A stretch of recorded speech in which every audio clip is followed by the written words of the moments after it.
Hola, ¿qué tal? Muy buen día. Dios les bendiga. Les saluda cordialmente vuestro servidor, Andrés San Martín Arrizaga, desde Temuco, Chile, en nombre de Academia Cristo y de la Iglesia Luterana Confesional. Nos dice la palabra bíblica en Colosenses 3:15: y la paz de Dios gobierne en vuestros corazones.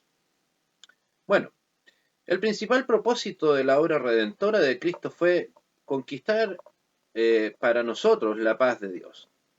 El castigo de nuestra paz fue sobre él, dice Isaías 53:5. Y en otro pasaje leemos: en efecto, de la justicia será paz, y la labor de la justicia reposo y seguridad para siempre.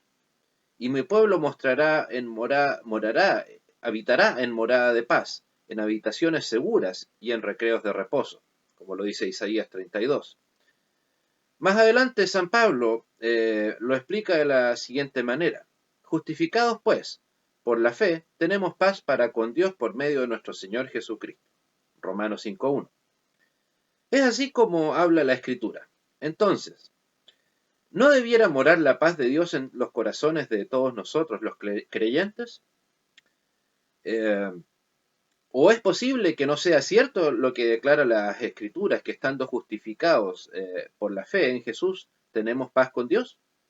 Las Sagradas Escrituras evidentemente no pueden mentir. ¿Cuál es entonces la razón por la que, a pesar de todo, la paz de Dios es una bendición tan rara entre nosotros?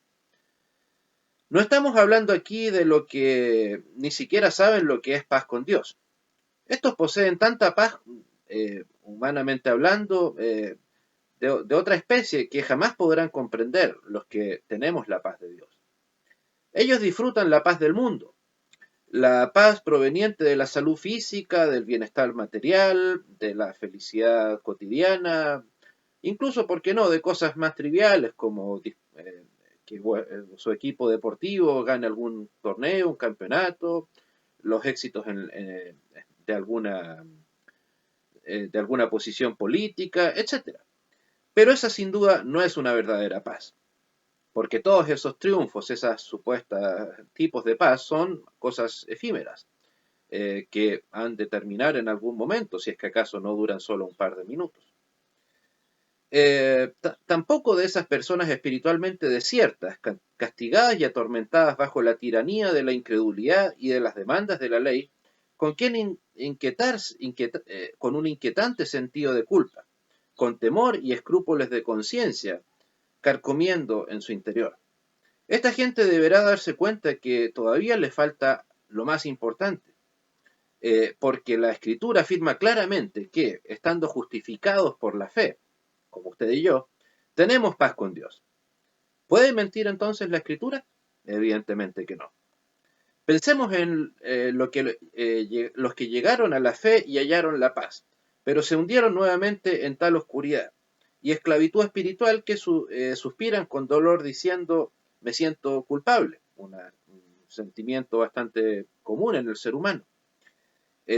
Todas las mañanas, por ejemplo, algunos dirán: cuando despierto siento miedo, y cuando voy a dormir me siento intranquilo. Mi vida es un constante suspiro. Son frases que podemos escuchar probablemente cotidianamente de parte de la gente incrédula. ¿Cuál es la razón por la que a veces también las personas creyentes entonces están agonizantes y sin paz? La respuesta es que al cristiano no le puede faltar la bendición de la paz de Dios, mientras conserve su atención fija en Cristo y en su Evangelio. Si halla la paz, ésta le infundirá vida, pero si no siente esa paz, eso puede ser más penoso que peligroso, y de hecho así lo es. Pensémoslo así: las personas que escribieron el Nuevo Testamento, todos sufrieron, incluyendo Jesús mismo, grandes ataques y persecuciones que, digamos, de acuerdo a los estándares de lo que se considera una paz tradicional, de ninguna manera se podría pensar que ellos eran personas tranquilas, que estaban sin ningún temor. Sin duda que había en ellos temor. La gran mayoría de los cristianos fue perseguido durante los primeros 2 siglos, incluso tal vez el tercero.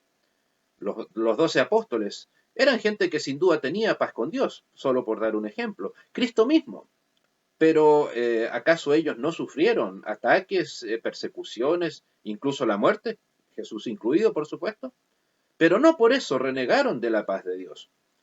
O sea, el mismo apóstol Pablo, que también murió asesinado, eh, él fue capaz de escribir estas palabras que encabezan este estudio. La paz de Dios gobierna en vuestros corazones.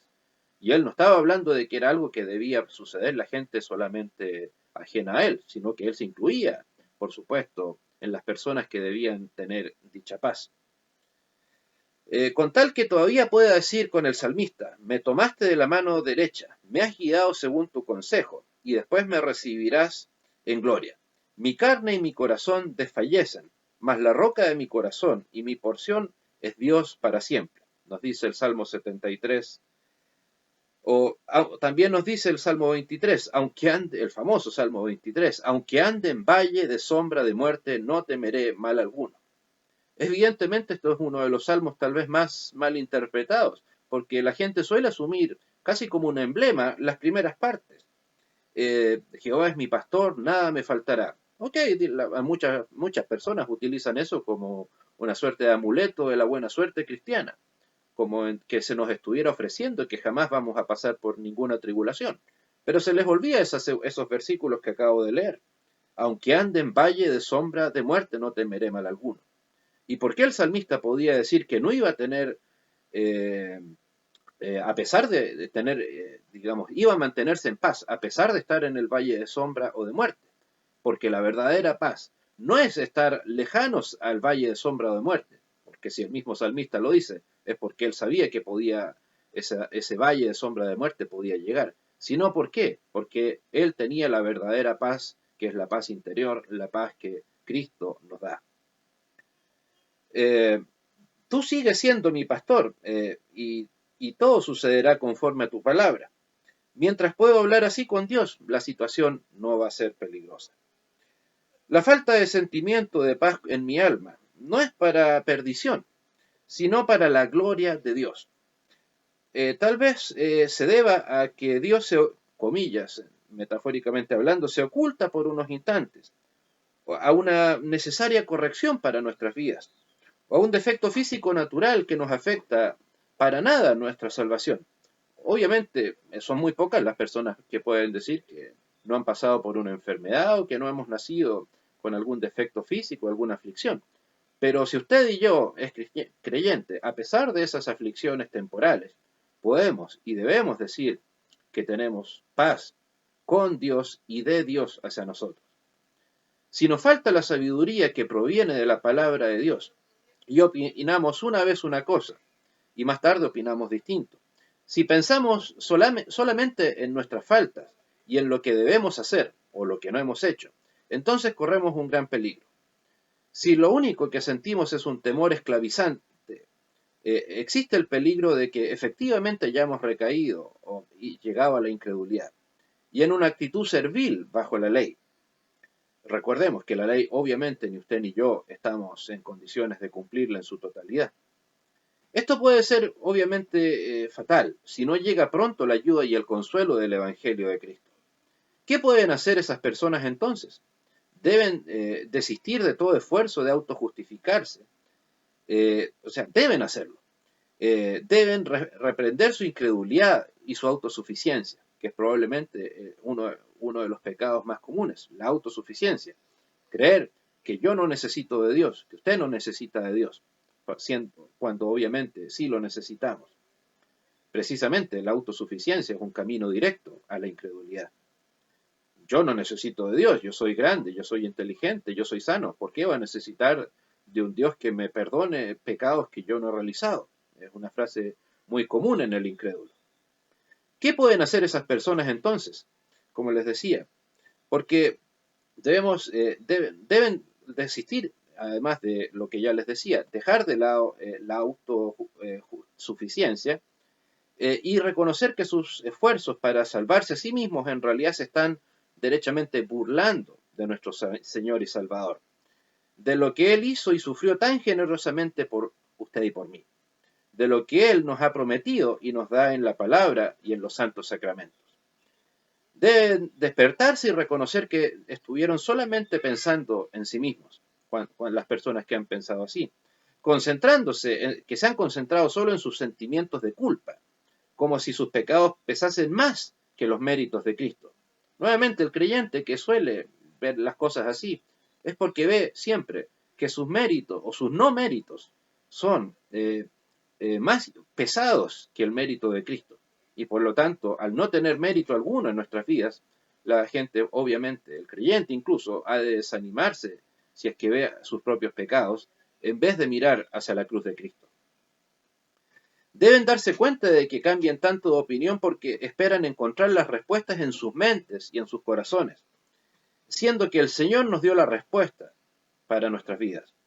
Por eso, cuando nos falta la paz con Dios, cuando nuestro corazón está angustiado e intranquilo, no nos formemos nuestras propias ideas sobre la condición de nuestra alma y sobre la gracia de Dios. Tampoco debemos tratar de inducir a nuestro corazón a mostrarse dispuesto ante Dios. No.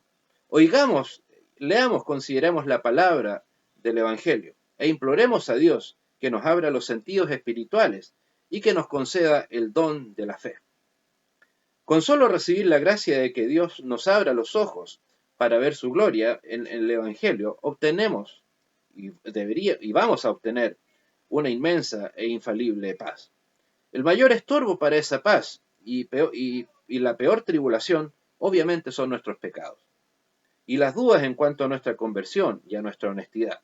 De hecho, recuerden, probablemente el ataque más fuerte a la fe del creyente no es el ataque frontal, no es no sé, ya sea el insulto, el maltrato, la persecución, sino la duda. ¿Cómo entró el pecado al mundo? Con una simple pregunta que plantea una duda. ¿Con qué Dios ha dicho? Y bueno, las consecuencias ya obviamente las conocemos. Por eso el apóstol dice, si siendo enemigos fuimos reconciliados con Dios por la muerte de su Hijo, mucho más, estando reconciliados, seremos salvos por su vida. Romanos 5:10. Si te preocupas pensando en que quizás no hayas sido realmente convertido aún,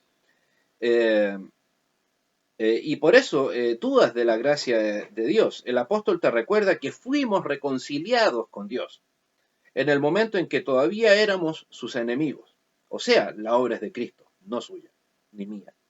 No en el momento en que llegamos a ser amigos de Dios.